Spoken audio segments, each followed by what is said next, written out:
But what's not slay is the first thing we're going to talk about today. So this has been all up in the news. You've been on vacation, so I'm not sure you saw it. So I'm going to... We are Teapot. Which means when these things happen within our community, we stand forward and we do call it out and we do say things about it. And I'm not going to shy away from that because I'm also a trans person and it was behavior done by a trans person. So that being said, let's talk about it. Sidney Starr is a reality TV show star who came to the scene in 2008 when she started her YouTube channel. She got famous because she famously said that she slept with Chingy. And Chingy has been known as a straight person, and that was the first time that a trans person was like, I slept with a straight rapper, and that was a big deal. And some would accredit that for Chingy not necessarily having a career afterwards. I don't know. I wasn't paying attention in 2008 and 9 when that happened, but that was a gig, right? She has been on several different shows, such as Love and Hip Hop, such as Baddies, and also a few shows on the Now That's TV network. If you Zeus and Now That's TV, both of those are kind of like, I think of them as like Ratchet Fight Night channel. Yeah. And I'm just gonna look up who this diva is really quick because I have no clue who you're talking about. Yeah, her name is Sidney Starr. Oh, I see. Okay, she's cute. Yeah. So. Oh, this week, I'm sure you just saw the headline if you just looked it up. So this week, in our home state, in our current state that we reside in Chicago, she was arrested for having sexual contact with a minor. It is all alleged right now. We do not know the facts, and it has not been taken to trial, and she has not been proven guilty, and that's important to say. Right now, under the law, innocent until proven guilty. What is being alleged is that while she was at the hotel, she made contact with a 14-year-old, and she ended up inviting him up to her hotel room, allegedly, and they ended up engaging, allegedly, in some type of sexual contact. Wow. She also claims, allegedly, that it didn't happen in that way. I've also heard people say that she didn't know that he was 14. That raises the question of, does it matter if they knew or not? That's being debated out in the public space right now. But either way, this is a prominent trans person who is now being investigated for having sexual contact with a minor. Yes. As I said at the jump of this statement, and this is something that has weighed heavy on my heart all week. It just, there's a child involved. There's a child. Unequivocally, if this is proven guilty, not only do we at Teapot disavow, but I think that she should be prosecuted to the full extent of the law. I mean, yeah. Because I agree on that. But you know who else? You know who else I think should also be prosecuted? Donald Trump? And heavy on that. Heavy on that. There are also allegations there too. But, you know, I went ahead. You know, if we're going to be fair, right? I'm calling out someone from our own community, right? They went out there. I said, if it's proven guilty, prosecute this person. That if it's proven guilty, they are a disgusting human being. They don't deserve any of their accolades. Don't hire that person anymore. Stop giving that person credit. Let that person fade into the darkness where they deserve to be based on those actions, if those actions are proven true.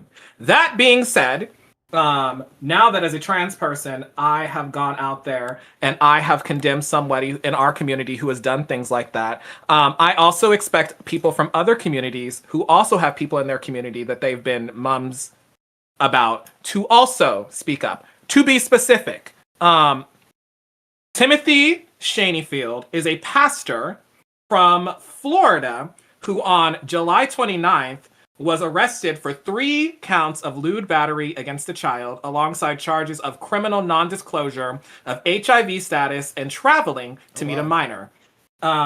Kenneth Goodicke was a Catholic Church deacon and former high school staff member in Maryland, and on August 7th, he was arrested for sexual solicitation of a minor. Lawrence Turnbull is a pastor and a youth leader who on April 1st in the Virgin Islands was arrested for transportation of a minor with intent to engage in criminal sexual activity, coercion and enticement, unlawful sexual contact, and child abuse. Do I need to go on? Let's talk about some of our educators and teachers who in the schools and in some of these places have also been doing this that y'all aren't talking about. Chase Michael Lyles, a high school math teacher on August 6th in Texas, was arrested for an improper relationship between an educator and a student. That student was 17 years old. I can keep going. I can keep going if we need to. Well, P-Jay, we said we weren't going to get political, but I don't think this is political, but what I'm saying is when we're sitting up here and we're calling out these things that are disgusting that happen in every single cultural community that we turn our noses up to within our own communities. I'm saying if I'm going to stand up here as a trans person and talk about what this person did to harm this child as being as disgusting as the fuck it was, I expect that same energy from all of you guys when you're talking about your pastors, when you're talking about your educators, when you're talking about your uncles, the ones that you don't bring to the cookout, or if they come to the cookout, you don't let near the children. The cousins, the weird cousins who you don't let around your children at all because you know they do things. Maybe we should start speaking out more about that. And until I start hearing you guys speak out more about that, as far as I'm concerned, Sidney Starr is if proven guilty, is a disgusting human being and a criminal. Beyond that, all of y'all can shut the fuck up. Period. I agree. I think this is definitely, I mean, this isn't just new to the Sidney Starr case. I definitely think that a lot of homophobes and transphobes and just people who sort of sit on the sidelines of these heinous acts happening to the trans community and in our communities in general, just in the queer community, are very selective with their outrage, and they love to, you know, get on their soapbox when it's a trans person. The occasional, and it does happen, trans people do commit crimes, trans people are fallible and flawed just like anybody else. But of course, like when it's a queer person or a trans person, they come up twice, they double their efforts to cry out. And when it's the people in their communities who are doing the same exact thing, it's mute. And I think it's not fair. I don't think it's right. I think it's shady. And I think that, yeah, I agree. I think that if we're going to have a conversation about, you know, I'm trying to be intentional with how I say this for the algorithm, but like if we're going to have a conversation about these heinous acts happening to children by adults, then we should have that broader conversation. But when it kind of gets reduced back to, oh, well, see, this is why trans people XYZ, it's like, I feel like we're missing the, like, we're missing the point here. And it just reduces the issue to, it just reduces the issue to a point where it doesn't feel like, it doesn't feel like we're actually serious about solving the problem. We're more interested in assigning blame. And that's just what it seems to always be with the trans and queer community, is like blame, but never take accountability. And it's exhausting. It's exhausting because she knows what the fight has been. I mean, so I watch Baddies, right? And right now, or in Bad Boys and some of the Zeus Network stuff. Right now, they're having a reunion, the first reunion of the Bad Boys. She was announced as as the audience host, and the first thing that she did when she was in there, she was like, "Please, we need to have a trans baddies. We need to have a trans baddies. Trans people deserve to be seen." And I was like, and then immediately that week this came out, and I was like, "Girl, what the hell are you doing? Yeah, you knew that just aired." You're out here trying to make moves to open doors and then slamming them shut before you even get in. It exhausts me. And we're out here fighting for our lives. Literally. This is not the time. Never is the time. No. Let me say that. Never is. But right now, especially, everybody needs to be on their P's and Q's. Yeah. Because it only takes one. It only takes one. Yeah. I don't know. I'm exhausted. I was what are we doing? Because like I think about like I'm tying this into another case that I was reading. Do you know about the David situation? David, Davd. I don't. Yeah. I know the name. I just don't know the situation. So he's on trial right now because a body of a minor was found in a car that was registered to him. Allegedly, he has not been proven guilty. Yeah. But she was a 13-year-old that he had been in a relationship with. I think he was like what 18, 19 years old or something like that. My. And this is all alleged. He's not been proven guilty yet, but some of the evidence that came out suggested that they had been having sex 6 times a day. Mind you, she was 13. She had gotten pregnant, and that was kind of the catalyst. Is that it is alleged that he had began seeing some other woman, and she had gotten mad and had threatened to expose her pregnancy, and that kind of was a catalyst for what he did. But that's not all of that is disgusting, and I think he's on way to go to jail. What really, really, really is disturbing to me that none of us are talking about as it relates to this first story is that everybody around him, it seems like all his friends and all these people were aware that he was sleeping with that minor. There were many of the acquaintances around him who said that they knew that she was probably underage and that they had been sleeping together, and they didn't say anything.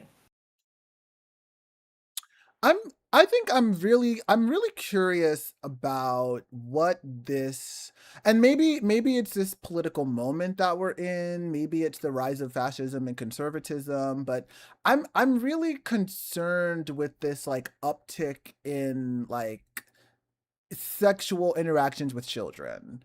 I'm trying to like I feel like what are we doing? Like I've thought about this for a little bit on my own, like in my own way, and it's just like whenever like you know, I don't know, I feel like I have good discernment. I feel like I have good discernment, and like whenever I have been in a situation where I have seen somebody and have like you know when they're kids, like you know, like you just know there's something, even if you're not sure, you like I always make a rule for myself where I'm like, if I don't know, it's a no, it's a chop. Like I'm not even gonna go there. I'm not even gonna put myself in a situation where anything could even get misconstrued. Like there's just like it's just weird. It's just weird to me. There are so many, and you know, and I think this is also a part of it. I think there is an element of like power and domination that kind of goes into this, where these men want a woman or they want someone who they can fully control, and they don't have to show up. They can just like be this like low base degenerate version of themselves and not have to face any sort of recompense for that. And so they prey on these young kids and these young women in order to like satisfy this weird sexual need to just be a fucking loser. And it's like, why can't you it's hard because I struggle with a part of this of like not wanting to I want to be intentional with what I'm saying here. I think sometimes I struggle with being the best version of myself all the time. And I think sometimes I wish that like I could just be the gremlin, goblin, bed rotting troll that doesn't leave the house, and like after 2-3 days of that, I have to snap out of it and be like, okay, girl, you got to get up. You got to go outside. You got to talk to a human being. You can't just like walk around with your headphones in, head down, eyes closed. Like you have to interact and engage. And I think a lot of the time these men are, and not just men, but women too, people, I think a lot of time people struggle to, I watched Stop That Train the other night. And one of the, I haven't seen it yet. Was it good? No. 2 out of 5 on Letterboxd. But one of the messages that actually did resonate with me from the movie was you have to you can't ignore your like pain, you can't ignore the trauma, you can't ignore like the difficult things. You have to move through it. You have to hurdle towards it. You know, and I think people right now for some reason have a very difficult time with hurtling towards their discomfort. And I don't remember someone there's a TikTok creator that I really enjoyed their work, but they were like, you know, you can't live a frictionless existence. Like to live a frictionless existence is to like deprive yourself of what it means to be a human, to deprive yourself of growth and change. And like I think there are a lot of people who want to just be this little like icky vicky version of themselves, and they don't want to like be challenged by an adult who's going to hold them accountable, who's going to say, no, I'm not your fucking mom, and you do need to pick your shit up off the floor. Like that's what I think is happening here in these situations. Yeah. I just it's just a lot. It's a lot because, you know, I used to teach children, and man, like it's anecdotal, but it probably should have been representative of what was to come. I remember in 2019, I want to say, we had just finished our rehearsals for maybe Seussical Junior. Classic musical, by the way. Yeah, and I was standing outside, and I was standing outside with my boss, waiting for a few of our students, their parents to come pick them up afterwards, right? And their parent was running behind, so we were like, whatever, I ain't got nothing else to do. We can sit here for a little bit until they come, right? And so we had these two girls and a non-binary assigned female at birth person. They were chilling over there. We were letting them be kids and kind of live their life. They were like 16, so like teenagers, but we were letting them live their life, right? And we were talking close enough that we can see them, but that, you know. And this grown-ass man walked over to them, right? My back was turned, so I didn't see it. My boss indicated to me that he had walked over, and he started trying to flirt with our non-binary one. And when they told them, I'm like 16, 17, dude, he wouldn't leave. That was not a deterrent. And it wasn't until me and my teacher walked over in that direction did he head off into the library space.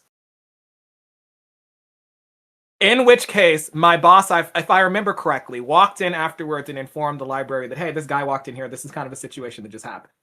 And I remember being so aggravated because, one, I was prepared to throw hands.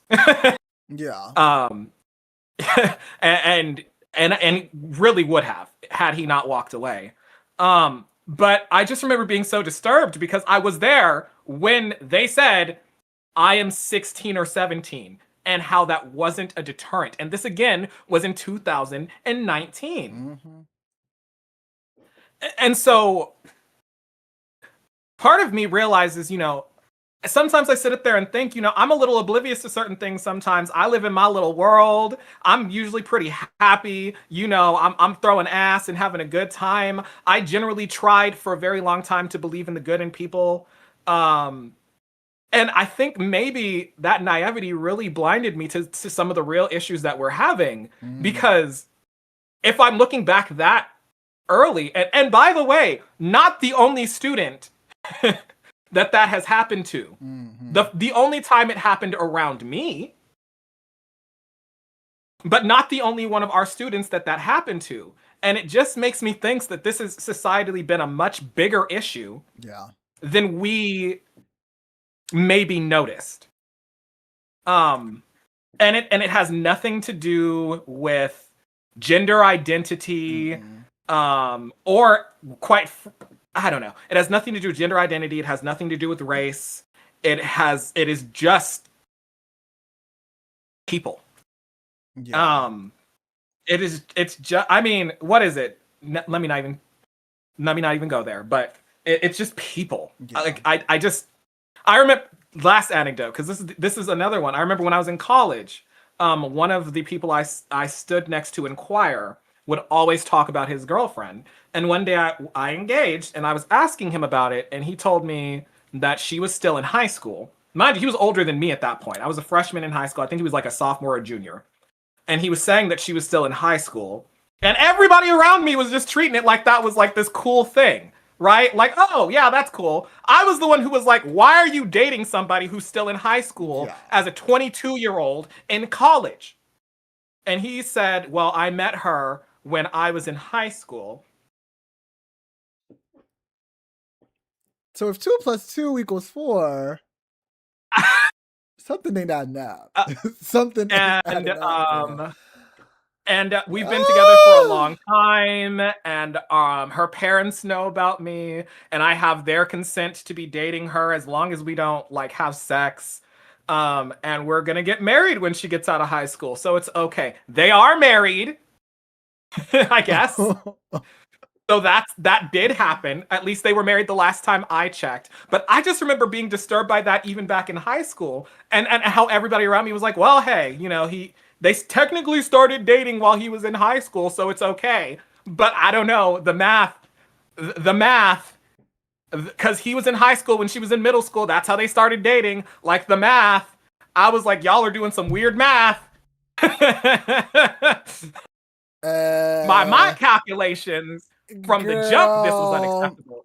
From the jump, why are you talking to yeah. someone in middle school? So I don't know. We gotta take a break. I don't know. We gotta I take don't a know break. where we go. We gotta take a break. This is just yeah. This will be an ongoing conversation. Absolutely. Hey y'all! Thank you so much for watching our video. If you had fun with us today, don't be shy. Like, comment, and subscribe. And tune in every Friday at 5 p.m. for our full episodes. Have a good day, and remember to see the world with a little more cop.